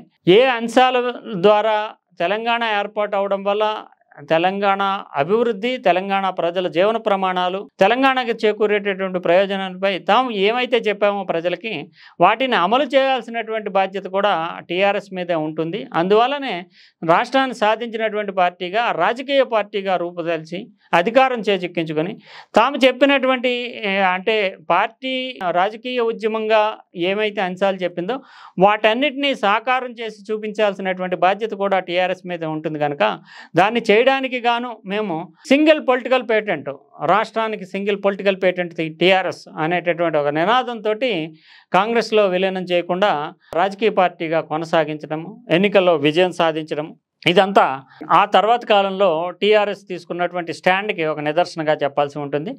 తర్వాత టీఆర్ఎస్ని ఎందుకు గొప్పగా చెప్పాలి? తెలంగాణ రాష్ట్రాన్ని చాలా రాష్ట్రాలు ఏర్పాటయ్యాయి. స్వాతంత్రానంతర కాలం భాషా ప్రయుక్త రాష్ట్రాలుగా ఆంధ్రప్రదేశ్ నుంచి మొదలెట్టి అనేక రాష్ట్రాలు ఏర్పడ్డాయి. కానీ తర్వాత కాలంలో కూడా ఛత్తీస్గఢ్, జార్ఖండ్, ఉత్తరాఖండ్ ఇలాంటివన్నీ కూడా వచ్చాయి. కానీ తెలంగాణ రాష్ట్రానికి ఉండే ప్రత్యేకత ఏంటి? సాధారణంగా రాజధానితో కూడినటువంటి ప్రాంతంలో ఒక రాష్ట్రం ఉంటే కనుక ఆ మిగిలిన ప్రాంతం నుంచి డిమాండ్లు వస్తూ ఉంటాయి. మాకు ఒక రాష్ట్రం ఇవ్వండి, మాకు రాజధాని దూరంగా ఉంది, ఆ అభివృద్ధి అంతా కూడా ఆ ప్రాంతంలోనే కేంద్రీకృతం అవుతుంది, అందువల్ల మాకు ఒక రాష్ట్రం ఇస్తే మేము ఒక రాజధాని నిర్మించుకుంటామంటారు వేరే ప్రాంతాల వాళ్ళు. కానీ ఇక్కడ హైదరాబాదు అభివృద్ధి కేంద్రీకృతమైనటువంటి హైదరాబాద్ ఉంది, తెలంగాణ చుట్టుపక్కల ప్రాంతాలన్నింటికి కూడా చేరువుగా ఉంది. ఇక్కడ కూడా అభివృద్ధి ప్రగతి చాలా వేగవంతంగా డెవలప్ అవుతున్నాయి. కేంద్ర ప్రభుత్వ సంస్థలు వచ్చినాయి, రాష్ట్రానికి సంబంధించినటువంటి కీలక సంస్థలన్నీ కూడా ఇక్కడే నెలకొన్నాయి. ఆర్థిక అభివృద్ధిలో మిగిలిన ప్రాంతాలతో పోల్చుకుంటే కనుక చాలా పెద్ద ఎత్తున అభివృద్ధి చెందింది. తెలంగాణకి హార్ట్ అంటే నడిబొట్టున ఉంది. అయినప్పటికీ కూడా మాకు ప్రత్యేక రాష్ట్రం కావాలి అని డిమాండ్ చేస్తూ మిగిలినటువంటి బీహార్లో నుంచి విడిపోయినటువంటి జార్ఖండ్ కానీ, ఛత్తీస్గఢ్, ఉత్తరాఖండ్ ఇవన్నీ రాజధాని కాకుండా ఇతర ప్రాంతాల్లో ఉద్యమాలు చెలరేగి ఆ ప్రాంతాలు ప్రత్యేకమైనటువంటి రాష్ట్రంగా ఏర్పడాయి. కానీ హైదరాబాద్ లాంటి రాజధాని తమదే అయినప్పటికీ కూడా తమకే ప్రత్యేక రాష్ట్రం కావాలంటూ ఉద్యమం చేసినటువంటి ఒక చరిత్ర ఉంది. అంటే రాజధానితో కూడినటువంటి రాష్ట్రం అనేది కేవలం భారతదేశ చరిత్రలోనే ఒక ప్రాంతీయ ఉద్యమం ద్వారా రాజధానితో కూడిన రాష్ట్రం ఏర్పాటు అవడం అనేది తెలంగాణలో మాత్రమే సాధ్యమైంది. ఇది ఒక ప్రధానమైనటువంటి అతిపెద్ద వనరుగా తెలంగాణ రాష్ట్రం ఏర్పాటు అయినప్పటి నుంచే ప్రగతిదాయకంగా ఎటువంటి నిర్మాణాలు, మౌలిక వసతులు కొత్తగా అవసరం లేకుండానే ముందడుగు వేయడానికి రాష్ట్రానికి ఇది ప్రత్యేకమైనటువంటి అంశంగా నిలిచింది. ఇది గొప్ప విజయంగానే చెప్పాల్సి ఉంటుంది. పడిలేస్తున్నటువంటి కెరటంగా మనము తెలంగాణని చూడాల్సి ఉంటుంది. ఎందుకు అంటే రాష్ట్రం వచ్చిన వెంటనే అన్నీ అయిపోతాయా? రాష్ట్రం నిజానికి అంతకుముందు సుదీర్ఘకాలం తెలుగుదేశం కాంగ్రెస్ పార్టీ పాలనలో ఉండడంతో అందులోని రాష్ట్ర విభజన చట్టంలో ఉండేటటువంటి కొన్ని చిక్కులు కూడా రాష్ట్రం వచ్చిన వెంటనే పరిపాలనాపరమైనటువంటి కేంద్రీకృతమైనటువంటి అధికారాలతో కూడినటువంటి రాష్ట్రంగా ఏర్పాటు కాకపోవడం అనేది తొలి దశలో కొంత ఇబ్బందికరంగా మారింది. అందులోని రాజకీయంగా చూస్తే కనుక హైదరాబాదు చుట్టుపక్కల భారతీయ జనతా పార్టీతో కలిసి తెలుగుదేశం పార్టీ గణనీయమైనటువంటి విజయాలు 2014 ఎన్నికల్లో, శాసనసభ ఎన్నికల్లో సాధించడము, భారతీయ జనతా పార్టీ కేంద్రంలో అధికారంలోకి రావడము, అటు ఆంధ్రప్రదేశ్లో తెలుగుదేశం పార్టీ అధికారంలోకి రావడము, ఇక్కడ హైదరాబాద్లోనేమో తెలుగుదేశానికి ఎక్కువ సంఖ్యలో శాసనసభ్యుల మద్దతు ఉండడము, ఈ నేపథ్యంలో అందులోని ఉమ్మడి రాజధానిగా హైదరాబాద్ ఉండడం, దీంతో తెలంగాణని పూర్తి స్థాయిలో పట్టుతోటి పరిపాలించాలంటే టీఆర్ఎస్కి తొలి దశలోనే కొంత ఇబ్బందికరమైనటువంటి పరిస్థితి ఏర్పడింది. ఛాలెంజింగ్ చంద్రబాబు అంటే చంద్రబాబు నాయుడిని ఛాలెంజ్ చేయకుండా, చంద్రబాబు నాయుడు ఇక్కడ ఉన్నంతకాలం అంతకుముందు సుదీర్ఘ పరిపాలన చేశాడు కనుక హైదరాబాద్లో ఉన్నంతకాలము పట్టు సాధించడము, రాజకీయంగా ఆధిపత్యం సాధించడం అనేది టీఆర్ఎస్కి ఒక పరీక్షగా విషమంగా మారింది. అందువల్లనే ఇక్కడ నుంచి అంటే ఉమ్మడి రాజధాని 10 ఏళ్ళు అనేటటువంటిది చట్టపరంగా లభించినటువంటి వెసులుబాటు. కానీ ఆ వెసులుబాటు 10 ఏళ్ళు కొనసాగితే కనుక మరోసారి రాజకీయాలు తారుమారయ్యేటటువంటి వాతావరణం ఉంటుంది.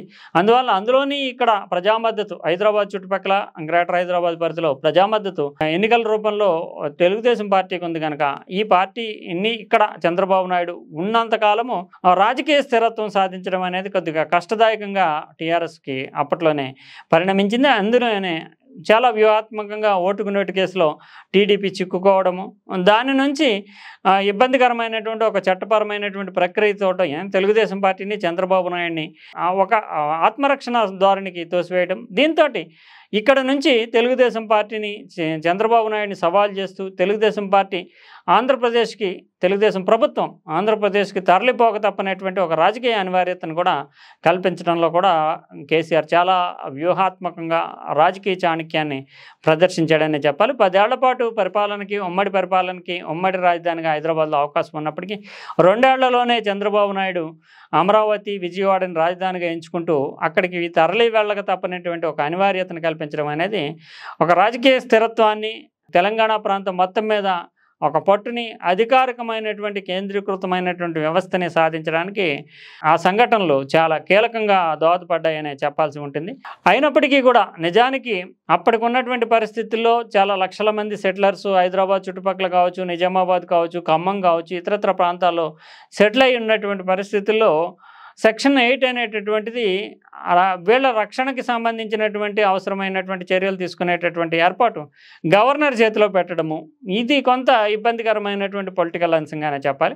అందువల్లనే కలుపుకుంటేనే గెలుపు అనే అంశాన్ని తీసుకుంటూ, అదే ప్రజాస్వామ్యానికి విజయం, కలుపుకుంటేనే గెలుపు అంటూ ఇక్కడ ఉండేటటువంటి తెలుగుదేశం పార్టీ ప్రభుత్వం ఇక్కడ నుంచి తరలి వెళ్ళిపోయిన తర్వాత సెటిలర్స్ కానీ, ఇతరత్ర వర్గాలను కానీ వాళ్ళందరిలోని ఒక భరోసాని ఇస్తూ గ్రేటర్ హైదరాబాద్ ఎన్నికల్లో కానీ, ఆ తర్వాత వచ్చినటువంటి ఎన్నికల్లో కానీ సెటిలర్స్ని ఆకట్టుకోవడం, ఒక శాంతి భద్రతల పరంగా ఒక స్థిరత్వాన్ని ఇవ్వడము, అందరికీ ఇక్కడ అవకాశాలు ఉంటాయనేటటువంటి భరోసాను కల్పించడం, దీని ద్వారా కలుపుకుంటేనే గెలుపు అన్నట్లుగా బీఆర్ఎస్ వర్గాల్లో బలమైనటువంటి ఒక పార్టీగా ముద్ర వేసుకోవడము, ఆయా వర్గాల యొక్క మద్దతు పొందడం అనేటటువంటిది చాలా బాగా పనిచేసింది. అందువల్లనే అసలు నిజానికి సెక్షన్ 8 ఉంది అనేటటువంటి విషయాన్ని ఎవరు మర్చిపోయేటటువంటి విధంగా గవర్నర్ ఆ సెక్షన్ 8 కింద ఏ ఒక్క చర్య తీసుకోవాల్సినటువంటి అవసరం లేనటువంటి పరిస్థితి. దీని ద్వారా నిజంగా ఆంధ్ర ప్రజలు ఒకటే, అటు వచ్చి సెటిల్ అయినటువంటి వాళ్ళు కానీ, ఇక్కడ తెలంగాణలో ఉండేటటువంటి ప్రజలు కానీ ప్రజాస్వామ్యంలో అందరూ ఒకటే అనేటటువంటి భావన కల్పించడం, తద్వారా చట్టపరంగా రాష్ట్ర విభజనలో సంబంధించి లభించినటువంటి వెసులుబాటు కూడా వినియోగించుకోకుండా గవర్నర్ని కేవలం చేతులు కట్టేసి పక్కన కూర్చోబెట్టేటటువంటి పరిస్థితిని కల్పించడం కానీ, ఇది పరిపాలనా పరంగా కేసీఆర్ సాధించినటువంటి ఒక గొప్ప విజయంగా మనం చెప్పాల్సి ఉంటుంది. ఇక పరిపాలనా శకం, కేసీఆర్ యొక్క పరిపాలనా శకం సంస్కరణని చూస్తే కనుక అప్పటికీ నిజానికి హైదరాబాద్ అభివృద్ధి చెంది ఉంది.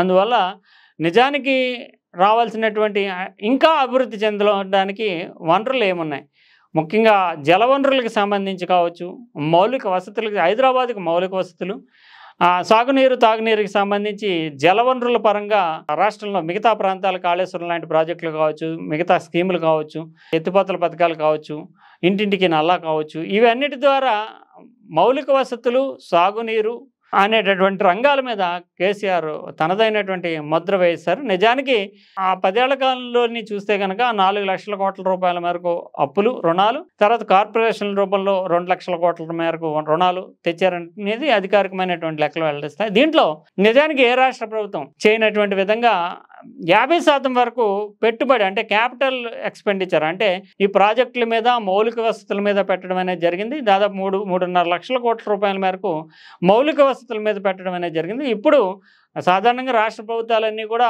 తాము తెచ్చేటటువంటి అప్పులను సంక్షేమ పథకాలకి, ఇతరత్ర మళ్లింపులకి చేస్తుంటే ఇక్కడ 50% పైగా కేవలము పెట్టుబడులు, మౌలిక వనరుల మీద పెట్టడం అనేటటువంటిది ఆ తర్వాత కాలంలో రాష్ట్ర ఆర్థిక వనరులు పెరగడానికి, ఆదాయం పెరగడానికి అది ఒక పెద్ద వనరుగా మారడం అనేది జరిగింది. ఇది పరిపాలనలో కేసీఆర్ సృష్టించినటువంటి ముందు చూపుతోటి రేపు భవిష్యత్తులో 20-25 ఏళ్ల కాలంలో అవసరాలకి, అంటే ఉపాధి మార్గాలకి, ఆదాయ వనరులు పెరగడానికి తీసుకున్నటువంటి ఒక నిర్ణయంగా, ఒక విజన్తో కూడినటువంటి కార్యాచరణగా మనం చెప్పుకోవాల్సి ఉంటుంది. అందువల్లనే పరిపాలనా శకం తొలి దశలో కేసీఆర్ అనుసరించినటువంటి పంతా కానీ, టీఆర్ఎస్ అనుసరించినటువంటి పంతా కానీ ఆ విషయాన్ని సుస్పష్టంగా చేసింది. తర్వాత దేశానికే రోల్ మోడల్ స్కీమ్స్ కొన్ని కేసీఆర్ అనుసరించారు. నిజానికి రైతు బంధు పథకాన్ని ఇంప్లిమెంట్ చేసిన తర్వాత దాదాపు 15 రాష్ట్రాలు ఈ రైతు బంధు పథకాన్ని తామంతట తాము ఓన్ చేసుకోవడము, కేంద్ర ప్రభుత్వం కూడా ప్రధానమంత్రి కిసాన్ యోజన అంటూ పెట్టడము, ఇవన్నీ అంటే ఒక ముందు చూపుతోటి రైతులను ఆదుకోవాలి, వాళ్ళు సాగు చేసేటటువంటి విస్తీర్ణాన్ని బట్టి నిర్ణీత మొత్తం ఇవ్వాలి, వాళ్ళకి పెట్టుబడి సాయం అందించాలి అనేటటువంటిది కేసీఆర్ తీసుకొచ్చినటువంటి తొలిగా, అంటే దేశంలోనే ఏ రాష్ట్రంలో లేని విధంగా తొలిగా కేసీఆర్ మాత్రమే ఆ స్కీమ్ని తీసుకోవడం కావచ్చు. ఇంటింటికి వాటర్కి సంబంధించినటువంటి స్కీములు కూడా తర్వాత కొన్ని రాష్ట్రాలు అమలు చేయడం కావచ్చు. ఇవన్నీ సంక్షేమ పరంగా రైతులు వ్యవసాయానికి సంబంధించి, సాగుకు సంబంధించి కేసీఆర్ సృష్టించినటువంటి ఒక విప్లవంగానే మనం చెప్పాల్సి ఉంటుంది. మిగిలిన రాష్ట్రాలన్నీ కూడా దీన్ని ఒక రోల్ మోడల్గా తీసుకుంటూ అనుసరించడము, తర్వాత ఇక్కడ అధికమైనటువంటి ఉత్పత్తి, వరి ఉత్పత్తి రెట్టింపుకు మించి పెరగడం అనేటటువంటిది ఆ 10 ఏళ్ల కాలంలో చూసాము. ఇవన్నీ పరిపాలనలో కేసీఆర్ సృష్టించినటువంటి ఒక గొప్ప ఉదాహరణలుగా చెప్పాల్సి ఉంటుంది. అయితే 2023 నాటికి ఎందుకు ఆ పార్టీ, మనం పాజిటివ్సే కాకుండా నెగిటివ్స్ కూడా మాట్లాడుకుంటే, పరివార్ రైజ్ అండ్ ఫాల్ అంటే ఉత్థాన పతనం. పరివార్ అంటే కుటుంబము, అన్ని కుటుంబం చుట్టూ తిరగడం అనేటటువంటిది ఒక సెంటిమెంట్గా, ఒక పెర్సెప్షన్లో, పబ్లిక్ పెర్సెప్షన్లో, అంటే ముఖ్యమంత్రిగా కేసీఆర్, బీఆర్ఎస్ వర్కింగ్ ప్రెసిడెంట్గా కేటీఆర్, మంత్రిగా కేటీఆర్, మరో మేనల్లుడు హరీష్ రావు మంత్రి, కుమార్తె ఎమ్మెల్సీ, ఇంకొక సమీప బంధువు ఎంపీ. ఇలా కుటుంబం చుట్టూనే రాజకీయం కేంద్రీకృతం అవుతుంది. వాళ్ళు చెప్పినటువంటి నిర్ణయాలు, వాళ్ళు తీసుకున్నటువంటి నిర్ణయాలు మాత్రమే అమలు అవుతున్నాయి. ఇది పరివార్గా మారిపోయింది, ప్రభుత్వం అంటే పరివార్గా మారిపోయింది అనేటటువంటి ఒక భావన ప్రజల్లోకి పంపడంలో ప్రతిపక్షాలు సక్సెస్ అయ్యాయి. దానిని దోసిపుచ్చడంలో కానీ, లేదంటే సమర్థించుకోవడానికి కానీ ఆయుధాలు లేనటువంటి పరిస్థితి కేసీఆర్ ఫ్యామిలీకి ఏర్పడింది. అందువలన అదొక నెగిటివ్ ఇంపాక్ట్గా మారి ఫాల్ అంటే పతనంలో, బీఆర్ఎస్ పతనంలో ఒక ప్రధానమైనటువంటి పాత్ర కుటుంబానికి కూడా ఉంది. ఎందుకంటే కుటుంబం సమర్థులు అయి ఉండొచ్చు, వాళ్ళకి సముచితమైనటువంటి పదవులు ఇచ్చి ఉండొచ్చు, కానీ ప్రజల్లో మాత్రము రాష్ట్ర రాజకీయం అంతా ఒక కుటుంబం చుట్టూ కేంద్రీకృతమైంది అనేటటువంటి భావన నెగిటివ్ ఇంపాక్ట్ పంపడంతో అది ఒక రకంగా పార్టీ ఓడిపోవడానికి ప్రధానమైనటువంటి కారణంగా నిలిచిందని చెప్పాల్సి ఉంటుంది. ఇంకొకటి, ప్రజల ఏ సెంటిమెంట్ అయితే తెలంగాణ అస్తిత్వము, తెలంగాణ వాదము, తెలంగాణ గొంతుగా, మన రాష్ట్రం, మన హక్కులు మనమే సాధించుకుందాం, మనమే పరిపాలించుకుందాం అనేటటువంటి నినాదంతో పుట్టినటువంటి తెలంగాణ రాష్ట్ర సమితి పేరు మార్చుకోవడం, అంటే నేల విడిచి సాము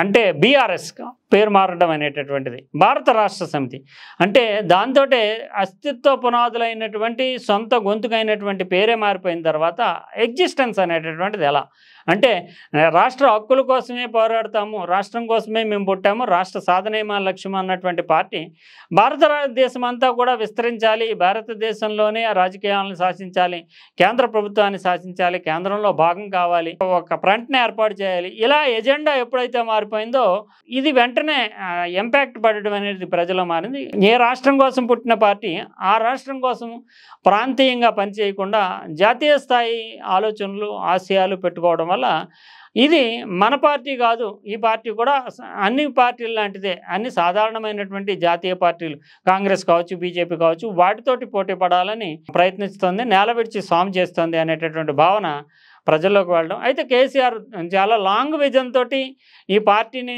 జాతీయ స్థాయిలో విస్తరించడం వల్ల, వివిధ వర్గాలను, వివిధ పార్టీలని ఒక కూటమిలోకి తీసుకురావడం ద్వారా, కేంద్రాన్ని కూడా శాసించడం ద్వారా విస్తృత రాష్ట్రాల హక్కుల్ని ఎక్కువ చేసుకోవచ్చు అని కానీ, లేదంటే భారత రాష్ట్ర సమితిని ఇంకా విస్తరించవచ్చు అని కానీ, లేదంటే తాను కేంద్రంలో కీలక పాత్ర పోషిస్తూ రాష్ట్రం యొక్క విషయాలని నెక్స్ట్ జనరేషన్కి రాష్ట్ర పరిపాలన అప్పగించేద్దామని కానీ ఒక పెద్ద ఆలోచనలు చేయడం, ఆ సంకల్పాన్ని మార్చుకోవడంతో ప్రజల్లో గతంలో ఉండేటటువంటి ఒక పేగుబంధం ఏదైతే ఉందో, తెలంగాణ రాష్ట్ర సమితి మనది అనుకునేటటువంటి ఆ పేగుబంధాన్ని తెంచేసుకోవడం, పేరు మార్పు ద్వారా ఆ బలహీనత బయట పెట్టుకోవడంతో వెంటనే యాంటీ సెంటిమెంట్గా ప్రయోగించడం కూడా తెలంగాణ రాష్ట్ర సమితి భారత రాష్ట్ర సమితిగా మారిన తర్వాత 2023లో ప్రజల నుంచి దూరం కావడానికి అదొక ప్రధాన కారణంగా మనం చెప్పాల్సి ఉంటుంది. ఏదేమైనప్పటికీ కూడా ప్రాంతీయ పార్టీలో బలం, బలహీనత అధినేతే.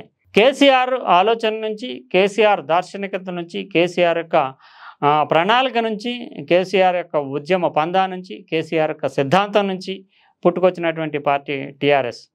అందువల్ల ఆ పార్టీకి ఏదైనా బలం ఉంది అంటే అది కేసీఆర్. ఎందుకంటే ఆ సంకల్పాన్ని ముందుకు తీసుకెళ్ళి వెనుతిరగనటువంటి స్థాయిలో పోరాటం చేస్తూ ముందడుగే వేస్తూ వచ్చినటువంటి నాయకుడు కేసీఆర్. ఎన్ని రాజకీయ ప్రలోభాలు వచ్చినా, ఎన్ని ఒత్తిళ్లు వచ్చినా అటు తన ఆశయం ఏదైతే ఉందో తెలంగాణ రాష్ట్ర సాధన అనేటటువంటి ఆశయం నుంచి పక్కకు వెళ్లకుండా ఉద్యమ ఎజెండాని ముందుకు తీసుకెళ్లాడు. కేంద్ర మంత్రి పదవిని వద్దనుకున్నాడు. ఎంపీ పదవులకు అనేక సార్లు రాజీనామా చేశాడు. తన శాసనసభ్యుల చేత రాజీనామా చేయించాడు. ఆర్థికంగా ఆయనకి మద్దతు ఇచ్చేందుకు అనేక మంది ముందుకు వచ్చిన ఉద్యమానికి లేదంటే పార్టీ ముందుకు వెళ్ళడానికి మాత్రమే మద్దతు, కానీ తెలంగాణ ఎజెండాని పక్కన పెట్టడానికి మాత్రం ఆ మద్దతు వినియోగించుకోనని స్పష్టంగా చెప్పాడు. అదే సమయంలో కేసీఆర్కి ఉండేటటువంటి స్ట్రాంగ్ విల్, నాయకత్వము, లీడర్షిప్, పార్టీ అధినేతను పార్టీని విడదీయలేం ప్రాంతీయ పార్టీ, ఆ స్ట్రాంగ్ విల్ లీడర్షిప్ ఉంది. అదే సమయంలో ఆయనకు ఉండేటటువంటి బలహీనతలు అంటే నిత్యము ప్రజాస్వామ్యయుతంగా రాజకీయ నాయకుడు ఎప్పుడు కూడా ప్రజల్లోకి అందుబాటులో ఉండాలనేటటువంటి అంశం కానీ, లేదంటే నిరంతరము ప్రజలకు సంబంధించినటువంటి ఇష్యూస్ మీద సమీక్షలు చేయడం కానీ, అప్పుడప్పుడైనా కనీసము ప్రజాప్రతినిధులకి సమయం కేటాయించి వారి యొక్క సమస్యలు వినడం కానీ, ఇవన్నీ అనుసరించరు. తాను అనుకున్నటువంటి పంతా, తాను ఎత్తుగడలు, తన కార్యాచరణ, తాను ఏం చేయాలనుకుంటాడో అదే చేస్తాడు అనేటటువంటి ఒక ముద్ర బలంగా పడింది. అది ఆయన యొక్క వ్యక్తిత్వం పరంగా, యాటిట్యూడ్ పరంగా ఉండేటటువంటి బలహీనత. అందువల్ల ఏదేమైనప్పటికీ రెండింటినీ కూడా, అంటే అటు బలాన్ని, కేసీఆర్ బలాన్ని, అటు బలహీనతని కలిసి పుంజుకున్నటువంటి, కలిసి నిర్మాణం చేసుకున్నటువంటి పార్టీగా మనం టీఆర్ఎస్ని చూడాలి. అందువల్లే అనేక విజయాలను సాధించింది, ఉత్థాన పతనాలను చూసింది. ఇప్పుడు రాజకీయ పునరుజ్జీవనానికి అంటే ముఖ్యంగా పార్టీకి సంబంధించినటువంటి విషయంలో పడిలేస్తున్నటువంటి కెరటంగా మనం చెప్పాలి. ఎందుకంటే ఈ 10 ఏళ్ల పాలన, అంతకుముందు 13 ఏళ్ల పాటు రాజకీయ ఉద్యమ ప్రస్థానం చూసినటువంటి పార్టీ టీఆర్ఎస్. అనుభవం అయితే కానీ తత్వం బాధపడదు అంటారు. అందువల్ల కేవలము ఉద్యమ స్థాయిలో ఉన్నప్పుడు పార్టీ నిర్మాణం గురించి కానీ ఏది పట్టించుకోకపోయినా సరిపోయింది. ఎందుకంటే ప్రజల్లో సెంటిమెంట్ ఉందగానే ప్రజలు స్వచ్ఛందంగా సహకరించారు. తర్వాత 10 ఏళ్ల కాలంలోని కూడా అధికారంలోకి వచ్చేసిన తర్వాత ఆ అధికారం అనేటటువంటి మత్తులో ఆ పార్టీ నిర్మాణం చేసుకున్నా చేసుకోకపోయినా పరిపాలన సాగిపోయింది. అందువల్ల టీఆర్ఎస్ ఆత్మావలోకనం చేసుకోవడానికి కానీ, వెనుతిరిగి చూసుకోవాల్సినటువంటి పరిస్థితి కానీ ఏది రాకపోవడం అనేటటువంటిది ఆ పార్టీకి కొంత ఇబ్బందికరంగా మారింది. అందువలన ఇప్పుడు ఓటమి తర్వాత పార్టీ ఆత్మపరిశీలన చేసుకోవాల్సినటువంటి, ఆత్మావలోకనం చేసుకోవాల్సినటువంటి పరిస్థితి ఏర్పడింది. తమ బలాల్ని, బలహీనతల్ని మదింపు చేసుకుంటూ ముందడుగు వేయాల్సినటువంటి అవసరం ఏర్పడింది. అందువల్లే ఇప్పుడు మేము పడిలేస్తున్న కెరటం అని చెప్తోంది. అందువల్లే ప్రజలకి ఒక ఉజ్వలమైనటువంటి భవిష్యత్తు కానీ, తెలంగాణ రాష్ట్రానికి ఒక కేర్ ఆఫ్ అడ్రస్గా తామే నిలుస్తామని చెప్పడానికి కానీ ఇప్పుడు నిర్వహిస్తున్నటువంటి సభ కానీ, 25 ఏళ్ల సందర్భంగా ఇచ్చేటటువంటి సందేశం కానీ చెప్పాల్సి ఉంటుంది. అందువల్ల ఈ అనుభవాన్ని, సారాన్ని ఒక పాఠంగా తీసుకుంటూ ముందుకు వెళ్లేందుకు ఈ 25 ఏళ్ల ప్రస్థానము టీఆర్ఎస్కి, బీఆర్ఎస్కి ఉపయోగపడుతుందనే చెప్పాలి. ఇక ఆ పార్టీకి సంబంధించి ఎటువంటి సందేహాలు లేకుండా నిర్ద్వంద్వంగా టీఆర్ఎస్కి సంబంధించి, బీఆర్ఎస్కి సంబంధించి ముందడుగు వేయడానికి ఆ పార్టీకి ఇప్పటికే అంటే ఆర్థిక సమృద్ధి కానీ, పాలనానుభవం కానీ, నాయకత్వ పటిమ, ఆర్థిక సమృద్ధి, పాలనానుభవం, నాయకత్వ పటిమ 3 ఉండేటటువంటి ఒక పొలిటికల్ పార్టీగా మనం చూడాల్సి ఉంటుంది. 1500 కోట్ల రూపాయల మేరకు ఫండ్స్ ఆ పార్టీకి వనరులు ఉండడము, తర్వాత 10 ఏళ్ల పాటు పరిపాలించినటువంటి అనుభవం ఉండడంతో ప్రతిపక్షంలో ఉన్నప్పటికీ ప్రభుత్వం చేస్తున్నటువంటి తప్పుల్ని ఎక్స్పోజ్ చేసేటటువంటి అవగాహన, అనుభవం, ఆలోచన ఉండడం, రాష్ట్రానికి సంబంధించి ఏం చేయాలనేటటువంటి ఒక సుస్థిరమైనటువంటి ప్రణాళిక ఉండడం, కేసీఆర్ లాంటి నాయకుడు అంటే ఏ సందర్భాన్నైనా తమ పార్టీకి అనుకూలంగా మలుచుకుంటూ ప్రజల్లోకి వెళ్ళగలిగినటువంటి, ప్రజలను ఒప్పించి మెప్పించగలిగినటువంటి నాయకత్వం కేసీఆర్ లోపంలో ఉండడం, అది నాయకత్వ పటిమ ఉండడం. అందువల్ల ఆర్థిక వనరుల పరంగా మరో 2-3 ఎన్నికల వరకు కూడా టీఆర్ఎస్కి ఏ రకమైనటువంటి సహకారము లేకపోయినా సరే ఆర్థిక వనరుల పరంగా ముందుకు వెళ్ళగలిగిన, అంటే ఒక రకంగా చెప్పాలంటే కేంద్రంలో ఉండేటటువంటి భారతీయ జనతా పార్టీ తర్వాత ప్రాంతీయ పార్టీల్లో కానీ, కాంగ్రెస్తో పోల్చినా కానీ అత్యధిక వనరులు ఉన్నటువంటి పార్టీగా బీఆర్ఎస్ ఆర్థికంగా స్థిరపడి ఉంది. అందువల్ల ఆ పార్టీకి ఆర్థిక సమృద్ధి, నాయకత్వ పటిమ, పాలనాపరమైనటువంటి అనుభవము ముందడుగు వేయడానికి, మరింతగా ప్రజల్లోకి వెళ్ళడానికి దోహదపడుతున్నాయని చెప్పాల్సి ఉంటుంది. ఇక ఈ రజతోత్సవాన్ని రాజకీయ పునరుజ్జీవనానికి ఒక నాందిగా చేసుకునేందుకు ఇప్పుడు చూస్తే కనుక రజతోత్సవ వేడుకను ఒక సంబురంగా, ఒక సమ్మోహనమైనటువంటి శక్తిగా, ఒక సందేశం ఇచ్చేటటువంటి నినాదంతో కూడినటువంటి సంకేతంగా, అదే సమయంలో ఇప్పుడు నెలకొని ఉన్నటువంటి కాంగ్రెస్ ప్రభుత్వానికి హెచ్చరిక ఇచ్చేటటువంటి ఒక సింహ గర్జనగా ఈ రజతోత్సవ రాజకీయ పునరుజ్జీవనానికి ఈ సిల్వర్ జూబ్లీ వేడుకను వినియోగించుకునేందుకు గాను లక్షల మందిని ఒక భారీ బహిరంగ సభ, కేసీఆర్ ప్రసంగము, సాంస్కృతిక వేడుకలు, 25 ఏళ్ల ప్రస్థానంలో టీఆర్ఎస్ బీఆర్ఎస్ సాధించినటువంటి విజయాలు, తెలంగాణ రాష్ట్ర సాధన, పరిపాలనలో తాము తెచ్చినటువంటి మార్పులు, రాష్ట్ర ప్రజల జీవన ప్రమాణాలు మెరుగుపడినటువంటి తీరు, భవిష్యత్తులో అటు కేంద్రంలో ఉండేటటువంటి బీజేపీ తోటి, ఇటు రాష్ట్రంలో ఉండేటటువంటి కాంగ్రెస్ తోటి ద్విముఖ పోరాటాన్ని చేసేందుకు సంకల్పం తీసుకోవడం, వీటన్నిటితోటి రిజువనేట్ కావడం అనేటటువంటిది ఒక లక్ష్యంగా, సంకల్పంగా బీఆర్ఎస్ ఇప్పుడు రజతోత్సవ వేడుకలను జరుపుకుంటుందని మనం చెప్పుకోవాలి. 25 years పూర్తి చేసుకుని బలమైనటువంటి పటిష్టమైనటువంటి నాయకత్వంతో ప్రజా ప్రయోజనాల దిశలో బీఆర్ఎస్ నడవాలని ఆ పార్టీకి సిల్వర్ జూబ్లీ సెలబ్రేషన్స్ సందర్భంగా శుభాకాంక్షలు తెలుపుతుంది 3TV.